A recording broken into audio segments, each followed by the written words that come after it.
मध्य प्रदेश की सियासत में एक बार फिर राम और कृष्ण की एंट्री हो गई है। सीएम मोहन यादव ने योग दिवस पर कॉलेजों के सिलेबस में राम और कृष्ण को जोड़ने की बात कही। वहीं कांग्रेस के दिग्गज नेता और पूर्व मुख्यमंत्री दिग्विजय सिंह ने बड़ा सवाल खड़ा कर दिया। देखिए, सबसे पहले तो जननायक माननीय मुख्यमंत्री मोहन यादव जी का धन्यवाद, साधुवाद, जिन्होंने भगवान श्री राम, भगवान श्री कृष्ण के पाठ्यक्रम को पढ़ाने का काम किया है और सिलेबस में जोड़ने का काम किया है। निश्चित रूप से आने वाली पीढ़ी है, जो युवा हैं, वो भगवान श्री राम को आदर्श मानते हुए, कृष्ण जी को आदर्श मानते हुए, उनके जीवन में जो जो घटनाएं घटित हुई उनसे प्रेरणा लेते हुए जीवन को जीने की कला भी सीखेंगी। रही बात दिग्विजय सिंह जी की, तो दिग्विजय सिंह जी तो हमेशा से ही प्रश्न चिन्ह लगाने का काम करते हैं। दिग्विजय सिंह जी को भगवे में आतंकवाद दिखता है और जाकिर नाइक शांति का दूत दिखता है उनको।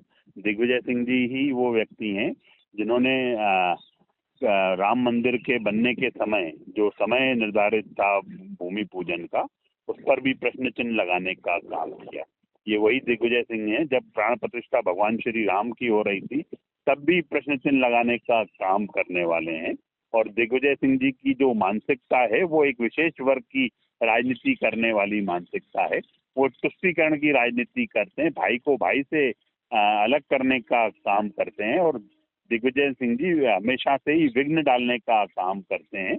यह एक अच्छी पहल है। अब पाठ्यक्रम में भगवान श्री राम को पढ़ाया जाएगा, भगवान श्री कृष्ण को पढ़ाया जाएगा, उनके आदर्शों को बच्चे आत्मसात कर पाएंगे। नहीं, देखिए, संविधान में हमारे यहाँ जो है वो सर्वधर्म समभाव की बात की गई है। हमारे यहाँ बात की गई है कि हम लोग धर्मनिरपेक्ष लोग हैं।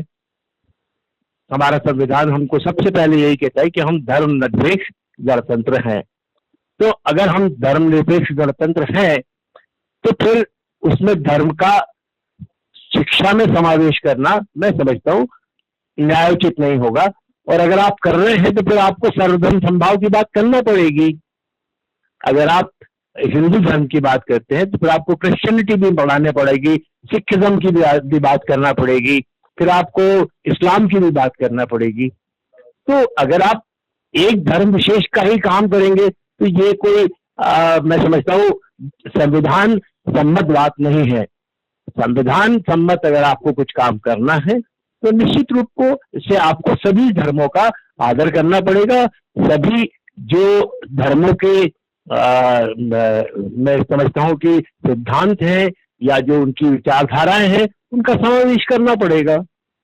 और अगर आप ऐसा नहीं करते हैं तो आप जो संविधान है, संविधान की जो भावना है, उसके विरुद्ध काम कर रहे हैं।